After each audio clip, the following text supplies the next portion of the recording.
Foundation, coming at you with my conference championship predictions. Last week divisional round, I did very well, 3-1. I could have gone 4-0 if I just would have stuck with my gut. I would have, I would have I was thinking, I had a funny feeling that the Jacksonville Jaguars would have taken it and all that. But anyway, let's get on with these games. So the first game is Jacksonville Jaguars versus the New England Patriots. Um,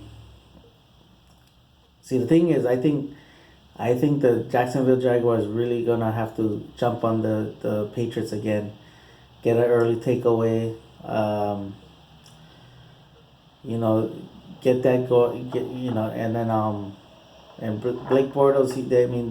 The running game is gonna have to succeed.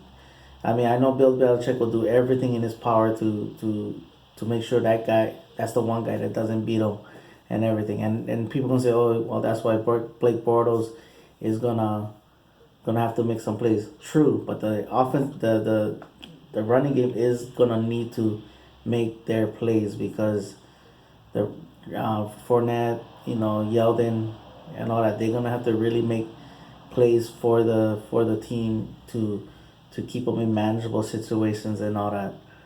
Um, if they can get them in low scoring, I think they have a great shot. Um, New England, like one thing they won't do is, they rarely do is let you get that far ahead. So and if it goes, where each drive counts, or it's a shootout, it's gonna favor very well for the New England Patriots, and I think that's what's gonna happen. I think it's gonna be coming down to the the quality of the drives. Who's gonna get in the end zone, who's gonna be kicking field goals, and everything. Who's gonna win? Even though the Patriots offense could be struggling, who's gonna win the uh oh shoot, what is that word? The field advantage, where it starts and all that. Does the Jacksonville Jaguars have to go 80 yards every time, 85, 85 yards every time, then that plays well for the New England Patriots as well too. So I'm gonna say that New England's gonna get another Super Bowl chance, and I'm gonna pick the New England Patriots. Next is the Minnesota Vikings and the Philadelphia Eagles. Man, what a finish to that game. um, that play. I mean, as unbelievable as it was. I had little jokes about the kid, the Marcus Williams, Williams kid, and all that. But to me, like, I just hate the fact that they, like, somebody posted a thing where a guy was sitting down and they said that Drew Brees slapped the guy's head. Drew Brees wants to slap the guy's head. I go, you know what? Drew Brees had put them in this situation. And I know it's like, oh, the quarterback this and the quarterback that is everything the quarterback.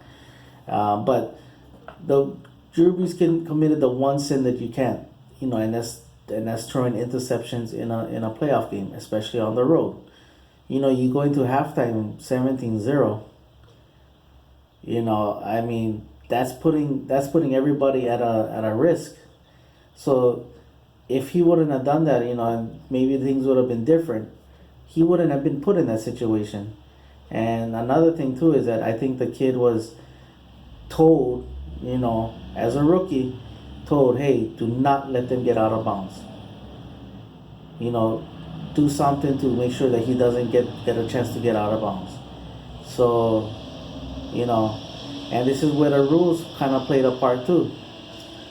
Back in the day, guys would have been just launching, like, they see that ball in the air, they're gonna fly right into that guy, and all that. But then if the ball would have gone over, and then next thing you know, you get on perfect situation where it's like, oh, you hit a defenseless receiver and all that. So that could have played a part into the thing too. It's like, probably the coaches like, hey, be careful doing this.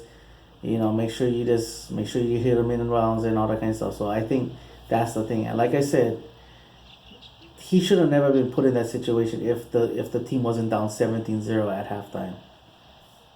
And I don't care if they brought him back and all that. You dug yourself in a hole where you put yourself in that situation. It doesn't matter.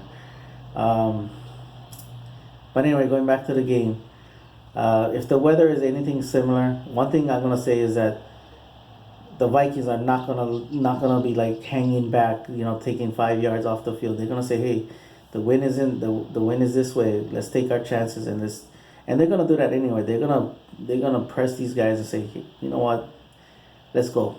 If you're gonna beat us, you're gonna beat us, but you're not gonna get anything cheap and everything.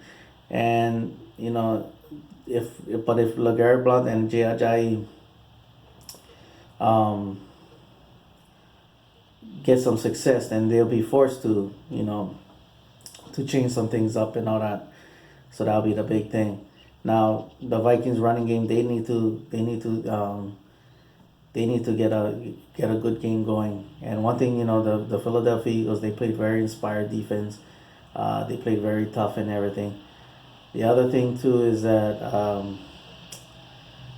yes, again, Keenum is gonna need to make some plays and everything. So can his wide receiving core help him out?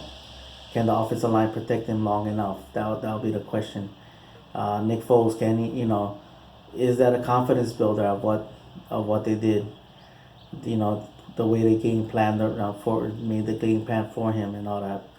So, but one thing I know, again, I gonna say this: there's no way that the Vikings are gonna just lay back and kind of just sit back and watch things. Just make sure they don't give up the big play. I think they're gonna really attack. So with that being said, I'm gonna go with the Minnesota Vikings winning this game. In a very low scoring game, but and then also the first home team to host the Super Bowl. All right, mahalo for watching, Paniolo boys, and like always, go Cowboys.